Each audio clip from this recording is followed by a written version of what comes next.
विद्यार्थी मित्रांनो, गेल्या लेक्चरमध्ये आपण बफर सोल्युशन विषयी बघितलं. आता आयनिक इक्विलिब्रियमचा नेक्स्ट पार्ट आपण बघतोय, सोल्युबिलिटी प्रॉडक्ट. आता सोल्युबिलिटी प्रॉडक्ट बघण्यापूर्वी आपल्याला काही कन्सेप्ट माहीत असायला पाहिजेत किंवा आपण ते आठवायला पाहिजेत, जे आपण सोल्युशन्स या चॅप्टरमध्ये शिकलेलो आहोत.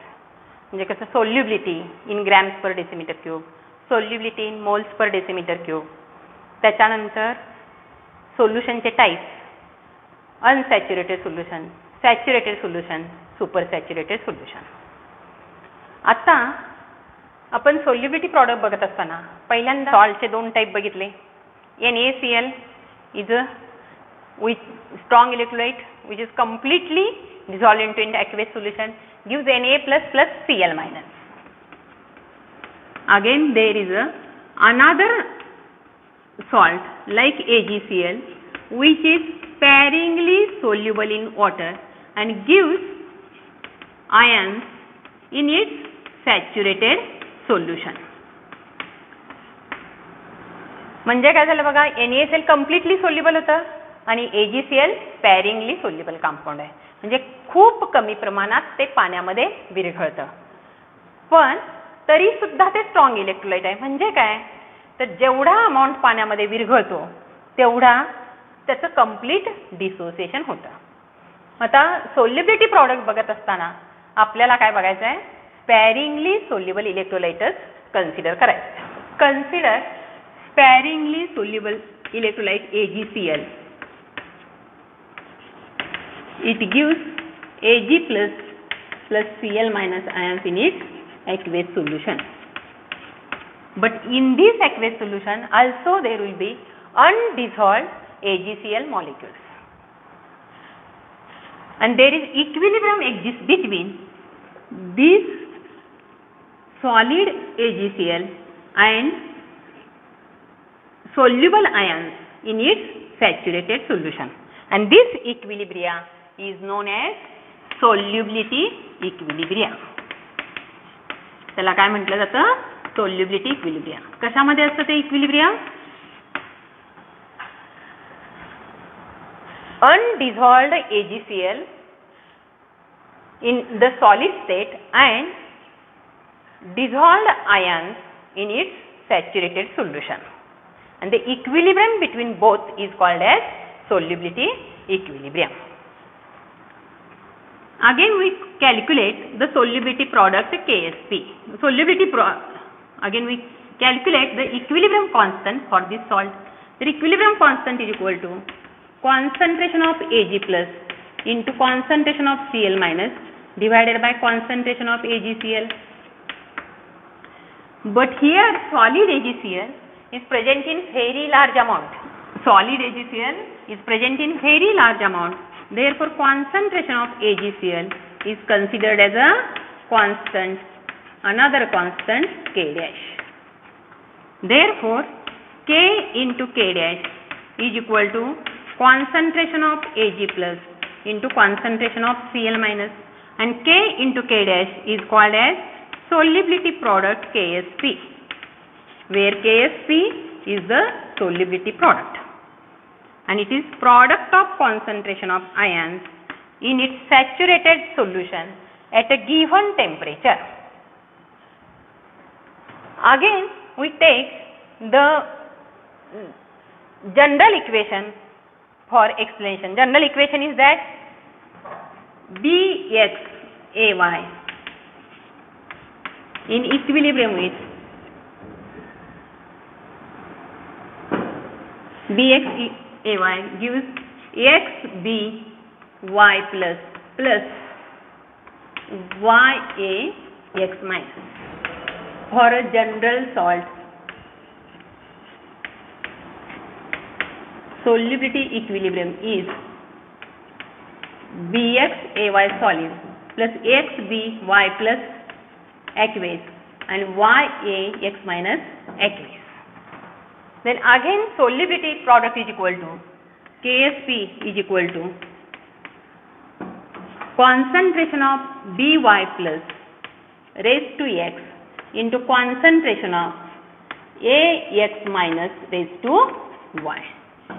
Because here Bxaay gives x moles of By plus and y moles of Ax minus. For a general salt, ला आपण काय केलं, Bxay solid in equilibrium with Xby plus aqueous plus Yax minus aqueous. Solubility product is equal to By plus raised to x, Ax minus raised to y, where Ksp is called as solubility product. मग त्यावरून definition काय होते याची, इकडे बघा definition आपण इथे लिहिलेली आहे. In a saturated solution of, कशामध्ये आहे, इन अ सॅच्युरेटेड सोल्युशन. पहिली कंडिशन काय, in a saturated solution of. Second condition sparingly soluble salt. The product of, कशाचा प्रॉडक्ट घ्यायचा, equilibrium concentrations of constituent ions. इथं कुठले कुठले आयन्स आहेत, कॉन्स्टिट्युएंट आयन्स, इथं By प्लस आणि Ax मायनस हे कॉन्स्टिट्युएंट आयन्स आहेत, raised to the power equal to their respective coefficients. आता रिस्पेक्टिव्ह कोएफिशिएंट किती आहे, इथं x By प्लस आहे म्हणून By plus raise to x आहे, इथं y हा कोएफिशिएंट आहे म्हणून हा रेज टू y आहे. काय म्हटले बघा, respective coefficient in the balanced equilibrium expression. Balance equilibrium expression मध्ये असलेल्या रिस्पेक्टिव्ह कोएफिशिएंटनी त्याला राईज करायचं ॲट द गिव्हन टेम्परेचर. म्हणजे सोल्युबिलिटी प्रॉडक्ट बघत असताना आपल्याला त्याच्या 4 कंडिशन्स पाहिजेत. In a saturated solution, in the case of sparingly electrolyte, sparingly soluble salt, again temperature is constant, and in that case in the equilibrium expression, balanced equilibrium expression, product of equilibrium concentration of constant ions is constant. आता आपण काही examples बघूयात. BaSO4 solid gives Ba plus plus plus SO4 minus minus. आता ह्या ठिकाणी KSP काय येईल बघा, KSP त्याचा येईल KSP is equal to concentration of Ba plus plus into concentration of SO4 minus minus. CaF2 च्या बाबतीत काय येईल बघा, CaF2 सॉलिड, त्याचा सोल्युबिलिटी इक्विलिब्रियम काय असणार आहे, solubility equilibrium Ca2 plus plus plus 2F minus. Therefore in that case KSP is equal to, या जनरल इक्वेशन वरून बघा, concentration of Ca2 plus raise to x म्हणजे काय, तर x ची व्हॅल्यू 1 आहे म्हणून कॉन्सन्ट्रेशन ऑफ Ca2 प्लस फक्त आलं. नंतर concentration of F minus raise to 2 कारण तिथं y ची व्हॅल्यू 2 आहे. परत इथं is in equilibrium with 2Bi3 plus plus 3S2 minus. Here again solubility equilibrium exists. That means equilibrium between undissolved solid BiCS2 and dissolved ions in its saturated solution.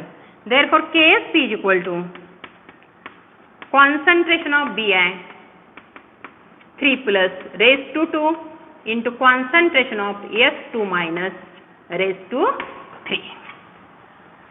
ह्या पद्धतीनं आपण आता सोल्युबिलिटी प्रॉडक्टची definition बघितली.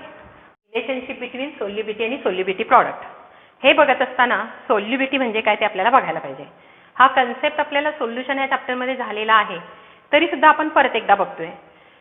Maximum किती amount saturated सोल्युशनमध्ये dissolve होतो त्याला आपण काय म्हणतो, त्या ठिकाणी सोल्युबिलिटी असं म्हणतो.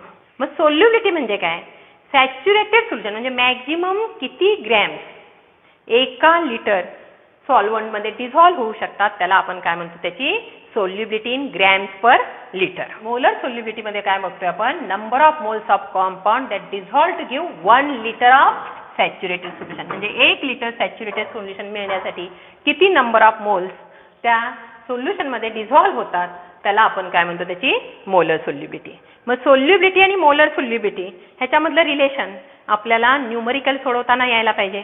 तर त्याचं सोल्युबिलिटी मगाशी आपण बघितलं होतं, तर कशामध्ये आपण मोजली होती, ग्रॅम्स पर लिटर. मग ग्रॅम्समध्ये पर लिटर मधली solubility in grams per litre होतं आणि हे काय मोल्स पर लिटर आहे, मोल्स पर लिटर. आता नेहमी आपण नंबर ऑफ मोल्स जेव्हा काढतो तेव्हा कसं काढतो, n is equal to W upon m. W upon m म्हणजे W म्हणजे काय असतं, त्याचा वेट इन ग्रॅम्स असतं आणि खाली काय असतं त्या ठिकाणी molar mass of that salt असतं. मग आता ह्या ठिकाणी काय व्हायला पाहिजे, मोलर सोल्युबिलिटी आणि ग्रॅम्स पर लिटर मधली सोल्युबिलिटी ह्याच्यामधलं रिलेशन पाहिजे असेल तर molar solubility is equal to काय येणार बघा, इथं वेट घेतलेलं आहे त्याप्रमाणे इथं काय घ्यायचं, solubility in grams per decimetre cube divided by its molar mass in grams per mole. आणि हे रिलेशन आपल्याला ज्यावेळी न्यूमरिकल सोडवत असताना grams per litre decimetre cube मधली सोल्युबिलिटी काढायची असेल किंवा molar solubility moles per decimetre cube मधली काढायची असेल तर हे रिलेशन वापरता येतं. जर समजा ग्रॅम्स पर डेसिमीटर क्यूब मध्ये काढायचे असेल तर molar solubility moles per decimetre cube into molar mass येणार. तर इन जनरल जर इक्वेशन घेतलं तर रिलेशन आपल्याला कशाचं बघायचं आहे, सोल्युबिलिटी आणि सोल्युबिलिटी प्रॉडक्ट मध्ये. आता सोल्युबिलिटी म्हणजे काय बघितलं, आता सोल्युबिलिटी आणि सोल्युबिलिटी प्रॉडक्ट मधलं रिलेशन बघत असताना एक इन जनरल इक्वेशन आपण घेऊयात, म्हणजे लक्षात येतं का बघा, BXAY मगाशी जे वापरलं ते BXAY in saturated solution gives XBY plus YAX minus. लक्षात येतं का बघा. मग आता ह्या ठिकाणी हे रिलेशन आल्यानंतर KSP बरोबर काय करतो आपण, KSP समजा ह्या ठिकाणी काय, S is the solubility in moles per decimetre cube आहे. S is the solubility moles per decimetre cube आहे. मग आता KSP काढत असताना आपण नेहमी काय करतो, KSP इज इक्वल टू मग अशी फॉर्म्युलामध्ये आपण बघितलेलं आहे BY plus raise to X म्हणजे equilibrium concentration of BY plus into equilibrium concentration of AX minus raise to Y. मग आता हे दोन्ही इक्विलिब्रियम कॉन्सन्ट्रेशन्स आहेत ह्या सॉल्टचे, जनरल सॉल्टचे. तर अशा वेळी आपल्याला ती सोल्युबिलिटी मध्ये जर कन्वर्ट करायची असतील तर काय होईल बघा, इक्विलिब्रियम कॉन्सन्ट्रेशन BY प्लस बरोबर काय येणार, BY प्लस बरोबर ह्या ठिकाणी येईल XS moles per decimetre cube. XS का आलं, X म्हणजे नंबर ऑफ, कारण ह्या ठिकाणी X moles of B plus आहेत आणि त्याचं इक्विलिब्रियम कॉन्सन्ट्रेशन सोल्युबिलिटी त्याची S असेल तर एवढ्या मोल्स मध्ये काय असणार आहे, ती XS असणार आहे. तसंच equilibrium concentration of AX minus काय असणार आहे त्या ठिकाणी YS moles per decimetre cube. आता ह्या दोन्ही व्हॅल्यू इक्विलिब्रियम कॉन्सन्ट्रेशनच्या जर ते आपण ह्या इक्वेशन मध्ये सबस्टिट्यूट केल्या तर इक्वेशन काय येईल बघा, हे इक्वेशन नंबर 1 आहे असं समजा आणि ही दोन्ही इक्वेशन नंबर 2 आहे. तर 2 च्या व्हॅल्यू A मध्ये सबस्टिट्यूट केल्या तर आपल्याला काय येईल, KSP is equal to XS raised to X and YS raised to Y. परत हे सोडवलं, डिराइव्ह केलं, काय येईल बघा, X raised to X, S raised to X, Y raised to Y आणि S raised to Y. परत इक्वेशन काय आलं, X raised to X, Y raised to Y आणि S raised to X plus Y. KSP is equal to X raised to X, Y raised to Y आणि S raised to X plus Y. Solubility प्रॉडक्टचा formula काय आला बघा, ह्या ठिकाणी आलेला आहे X raised to X, Y raised to Y, S raised to X plus Y. Here X is the number of cations, Y is the number of anions. आपण आता 3 सॉल्ट घेतोय आणि त्याच्या बाबतीत KSP कॅल्क्युलेट करतोय. तर AgBr आहे. AgBr solid gives Ag plus aqueous plus Br minus aqueous. ह्या ठिकाणी काय आहे बघा, x = 1 आहे, y = 1. मग KSP काय येणार बघा त्या ठिकाणी, KSP = 1:1, 1:1 आणि S⁻1 + 1 that is equal to S². म्हणजे KSP ज्यावेळी सॉल्टमध्ये 2च आयन्स असतील, KSP बरोबर काय असतं, S². हा फॉर्म्युला आपल्याला न्यूमरिकल सोडत असताना वापरायला पाहिजे. आता AlOH थ्राईस असेल तर ह्या ठिकाणी काय असणार बघा, AlOH thrice in equilibrium with Al3+ + 3OH-. x बरोबर किती या ठिकाणी, x = 1, y = 3. इक्वेशन काय, KSP बरोबर काय आहे, x⁻x, y⁻y, S⁻x + y. काय येणार मग ह्या ठिकाणी, 1:1, 3:3, S⁻1 + 3. म्हणजे 1 येणार, 3चा काय त्यात क्यूब बघायचा आहे, तो येणार 27 आणि S4. म्हणून ह्या ठिकाणी KSP बरोबर काय येईल, 27 S4. लक्षात आलं का बघा, 27 S4. ह्या ठिकाणी काय येणार PbI2 च्या बाबतीत, x = 1 आहे. PbI2 चं इक्वेशन घेऊयात अगोदर पहिल्यांदा म्हणजे लक्षात येईल आपल्याला. PbI2 in equilibrium with Pb2+ + 2i-.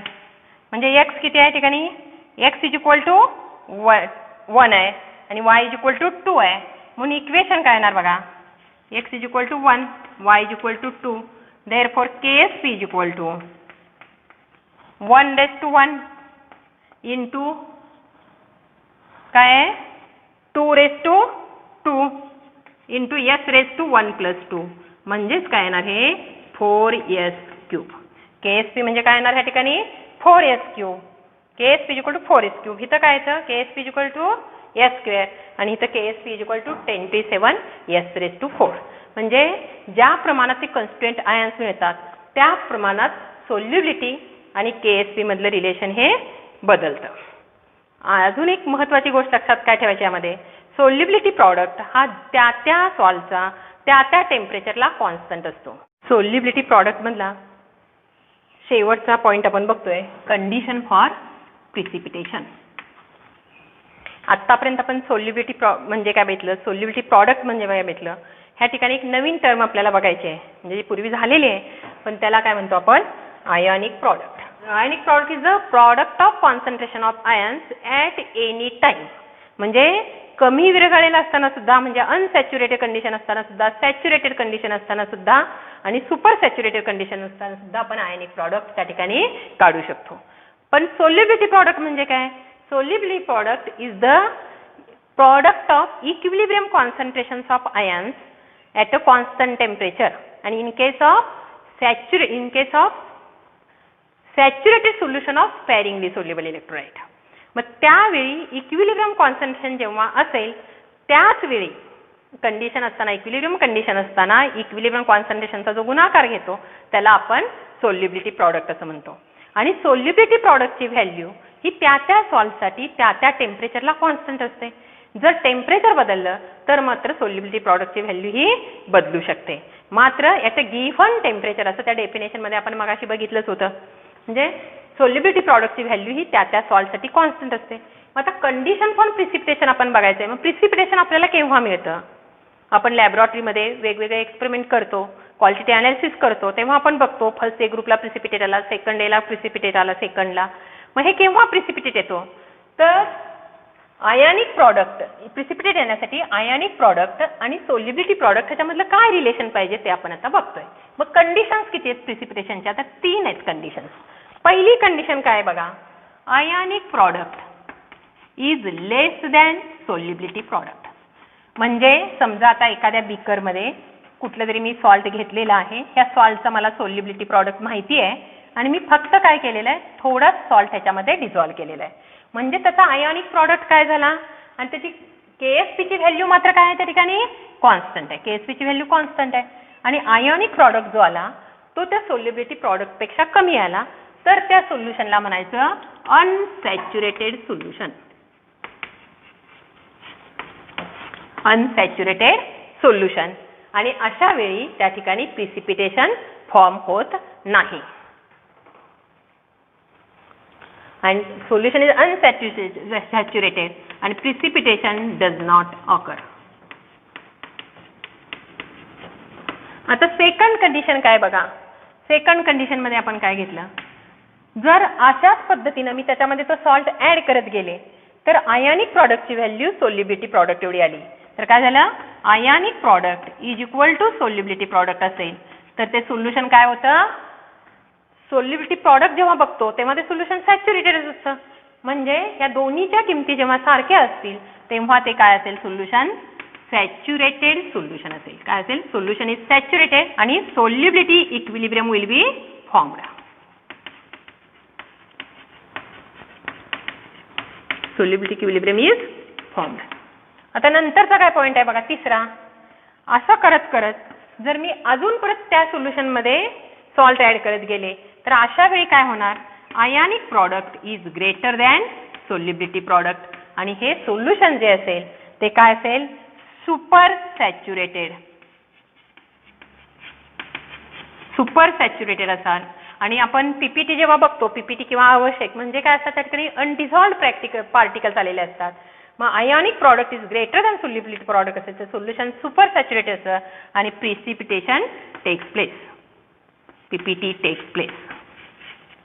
लक्षात येतं का बघा. मग ह्याच्यावरती काय असतं, या तीन कंडिशन्स आहेत. मग तुम्हाला न्यूमरिकल्स दिलेले असतात आणि न्यूमरिकल मध्ये KSP ची व्हॅल्यू दिलेली असते, आयोनिक प्रॉडक्टची व्हॅल्यू काढायला सांगितलेली असते आणि तुम्हाला विचारलेलं असतं ह्या सोल्युशन मध्ये प्रिसिपिटेशन होईल किंवा नाही. मग जर ionic product is greater than solubility product असेल तर आपण त्या ठिकाणी लिहू शकतो प्रिसिपिटेशन टेक्स प्लेस. म्हणजे ही कंडिशन लिहून त्या ठिकाणी आपल्याला ते उत्तर लिहिता यायला पाहिजे.